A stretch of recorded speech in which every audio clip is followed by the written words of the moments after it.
Good morning students. बच्चों, आज आपका मैथ्स में टॉपिक है फ्रैक्शन। आज हम आपको फ्रैक्शन के बारे में बताएंगे। फ्रैक्शन की डेफिनेशन और फ्रैक्शन के क्या क्या टाइप्स होते हैं, आज इसका टॉपिक है, इसके बारे में आपको बताएंगे। तो फ्रैक्शन की सबसे पहले हम आपको डेफिनेशन समझाएंगे। Fraction a number showing a part, कोई एक नंबर जो पार्ट को शो करता है ऑफ ए होल, कोई एक होल नंबर है उसके पार्ट को कोई अगर नंबर शो करता है तो उसको रिटन एज, उसको हम कैसे लिखेंगे, न्यूमरेटर डिनोमिनेटर में नोट करते हैं। तो फ्रैक्शन का मीन्स होता है कोई भी नंबर जिसका होल पार्ट है, पूरा भाग हो, तो उसको हम न्यूमरेटर और डिनोमिनेटर में शो करते हैं। अगर किसी भी नंबर के पार्ट को, होल पार्ट को, तो वो आपका फ्रैक्शन कहलाता है। जैसे एग्जांपल मैंने लिखा है 3/4, तो यहाँ 3 आपका थर्ड पार्ट है 4 इक्वल पार्ट्स का, तो 4 यहाँ आपका डिनोमिनेटर है, 3 यहाँ आपका न्यूमरेटर है। तो ये आपका फ्रैक्शन की डेफिनेशन और एग्जांपल हो गई। अब इसके बाद हम आपको बताएंगे टाइप्स ऑफ फ्रैक्शन। फ्रैक्शन के क्या क्या टाइप्स होते हैं, यहाँ पर आपको समझ में आ गया। जिसको नहीं आया एक बार और समझा दें। यानी आपका जो भी नंबर दिया होगा होल नंबर 3/4, तो उसमें जो ऊपर वाला पार्ट होता है न्यूमरेटर, जैसा मैंने डेफिनेशन में लिखा है, written as numerator upon denominator. तो ये थर्ड जो है 4 इक्वल पार्ट्स का, ये 3 जो है थर्ड पार्ट होगा, यानी 3/4 भाग है ये 4 इक्वल पार्ट्स का। जो पूरा आपका नंबर है, होल नंबर को बोला जाता है, उसको जब हम पार्ट्स में डिवाइड करते हैं, फ्रैक्शन का मतलब होता है अलग अलग भागों में डिवाइड करना किसी भी पार्ट को। तो 3 यहाँ पर क्या है, थर्ड पार्ट शो कर रहा है किसका, 4 इक्वल पार्ट्स का। कोई होल नंबर है, 4 इक्वल पार्ट्स में उसको हमने डिवाइड किया है, तो थर्ड यहाँ तिहाई भाग को शो कर रहा है, और आपका यहाँ 3 न्यूमरेटर हो जाएगा, 4 डिनोमिनेटर। अब आप आगे समझेंगे टाइप्स ऑफ फ्रैक्शन। फ्रैक्शन में टोटल टाइप्स होते हैं 7। सबसे फर्स्ट है आपका प्रॉपर फ्रैक्शन।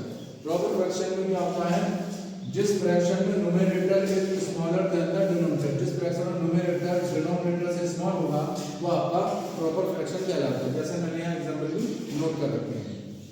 नेक्स्ट है आपका इम्प्रॉपर फ्रैक्शन। जिस फ्रैक्शन में न्यूमरेटर डिनोमिनेटर से लार्जर यानी बड़ा होगा, तो वहाँ आपकी जो फ्रैक्शन होगी वह आपकी इम्प्रॉपर फ्रैक्शन कहलाएगी। 5/3 एग्जांपल मैंने नोट कर रखा है। थर्ड आपका मिक्स्ड फ्रैक्शन।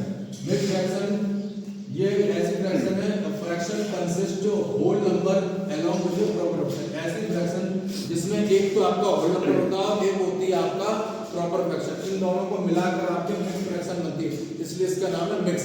मिक्स माने क्या होता है, मिश्रित करना। यहाँ एग्जांपल मैंने लिखा 8/2/3, तो 8 यहाँ पर बच्चों आपका होल नंबर हो गया और 2/3 यहाँ पर आपका प्रॉपर फ्रैक्शन हो गया। तो इस तरह से इन दोनों फ्रैक्शन को हम मिलाकर लिखेंगे, तो ये आपका 8/2/3 बोला जाएगा, जो आपको मिक्स्ड फ्रैक्शन कहलाएगा। नेक्स्ट है आपका लाइक फ्रैक्शन। जैसे नाम से पता चला लाइक, एक जैसी फ्रैक्शन। फ्रैक्शन को हिंदी में कहते हैं भिन्न। Fraction that have same denominator, ऐसी फ्रैक्शन जिसका डिनोमिनेटर सेम हो, तो वो आपके लाइक फ्रैक्शन कहलाएगी। जैसे यहाँ पे नोट कर रखा है एग्जांपल 2/5, 3/1 एक्सेट्रा। सेकंड नेक्स्ट है आपका अनलाइक। ऐसी फ्रैक्शन जिसमें डिनोमिनेटर डिफरेंट हो, fraction that have a different denominator, ऐसी फ्रैक्शन जिसका डिनोमिनेटर बिल्कुल अलग हो, तो वो फ्रैक्शन आपके कहलाएगी अनलाइक। जैसे मैंने एग्जांपल लिखा 1/4, 2/3 एक्सेट्रा। नेक्स्ट है आपके यूनिट फ्रैक्शन। ऐसी फ्रैक्शन जिसका न्यूमरेटर ओनली 1 हो, fraction with the numerator of 1, तो वो आपके कहलाएगी यूनिट फ्रैक्शन। 1/6, 1/9 यहाँ मैंने एग्जांपल बंद कर रखे हैं। एंड लास्ट फ्रैक्शन आपके बच्चों इक्विवेलेंट फ्रैक्शन। ऐसी फ्रैक्शन जिसमें न्यूमरेटर डिनोमिनेटर दोनों डिफरेंट होते हैं, लेकिन उनकी जो वैल्यू आती है वैल्यू सेम रहती है, यानी जो वैल्यू आप लेकर चले तो फ्रैक्शन की वही रहेगी। जैसे यहाँ मैंने आपको एग्जांपल लिखा है 2/4 एंड 1/2।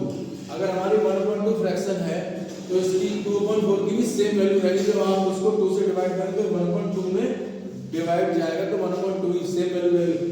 दूसरा एग्जांपल लिखा है मैंने 3/9 एंड 1/3, तो 3/9 की सेम वैल्यू रहेगी। इसका न्यूमरेटर डिनोमिनेटर दोनों अलग अलग है, लेकिन इसकी जब डिवाइड करेंगे 3 से तो इसकी वैल्यू सेम रहेगी 1/3 के इक्वल। यहाँ पर आपका फ्रैक्शन की डेफिनेशन और टाइप ऑफ फ्रैक्शन का टॉपिक बच्चों खत्म होता है। इसको आप अच्छे से लर्न करेंगे और इसे समझेंगे, अपने कॉपी पर नोट डाउन करेंगे और इसकी प्रैक्टिस करेंगे। Thank you.